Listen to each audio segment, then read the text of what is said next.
PT PLN Persero menegaskan komitmennya mendukung ketahanan energi nasional lewat pemanfaatan gas domestik.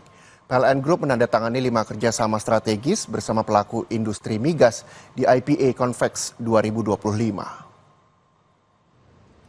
Untuk menjaga komitmen mendukung ketahanan energi nasional, PLN Group menandatangani 5 kerjasama strategis bersama pelaku industri migas, baik luar maupun dalam negeri di ajang IPA Convex 2025 di AISBSD Tangerang.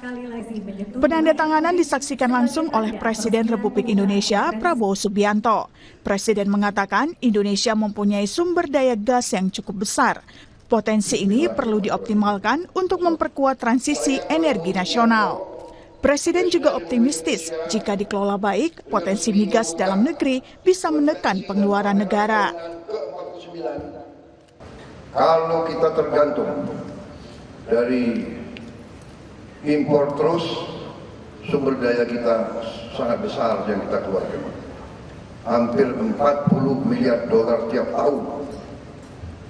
Yang hal ini bisa sebenarnya dan seharusnya digunakan untuk membantu rakyat kita di bidang-bidang strategis, pendidikan, kesehatan, untuk mengurangi dan menghilangkan kemiskinan. Ini potensi yang bisa kita gunakan. Senada dengan Presiden, Menteri SDM Bahlil Lahadalia mengatakan lifting minyak nasional hanya 580.000 per barel per hari dengan konsumsi 1,6 juta barel per hari. Menteri SDM menyebut Indonesia harus melakukan impor untuk memenuhi kebutuhan nasional. Dan impor kita setiap tahun untuk bahan gas menghabiskan kurang lebih sekitar 35 miliar sampai dengan 40 miliar US dollar.